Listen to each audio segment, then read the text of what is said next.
Swarnadhara gold scheme பத்தி பார்க்கலாங்க. மொத்தம் 11 மாசம் இந்த ஸ்கீம்ல நீங்க பே பண்ணணும். மினிமம் பாத்தீங்கன்னா 1000 ரூபாயில இருந்து இந்த ஸ்கீம்ல வந்து நீங்க பே பண்ணலாம். மொத்தம் 11 மாசம் நீங்க 11,000 ரூபாய் கட்டிட்டு 12,000 ரூபாய்க்கு வந்து நீங்க நகை எடுத்துக்கலாம். வேஸ்டேஜ் வருவாங்க இந்த ஸ்கீம்ல.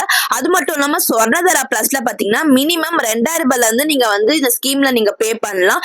நீங்க கட்டுற அமௌண்ட்டுக்கு ஏத்த மாதிரி பாத்தீங்கன்னா வந்து கோல்டு வந்து அன்னி ரேட்டுக்கே வந்து கோல்டா சேவ் பண்ணிட்டே வரும். மினிமம் 18% வரைக்குமே வேஸ்டேஜ் இல்லாம நகை எடுத்துக்கலாம். சொர்ணதாரா பிளஸ் ரெண்டுத்துக்குமே பாத்தீங்கன்னா வந்து பிராண்டட் கிஃப்ட் கொடுத்துட்டு இருக்காங்க. நீங்க கட்டுற அமௌண்ட்டுக்கு ஏத்த மாதிரி கிஃப்ட் வாங்கிக்கலாம்.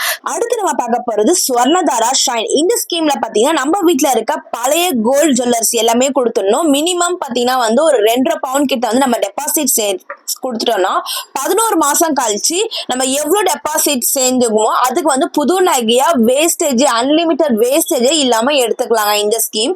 இந்த 3 ஸ்கீம்ல உங்களுக்கு எது யூஸ்ஃபுல்லா இருக்கோ கண்டிப்பா யூஸ் பண்ணிக்கோங்க.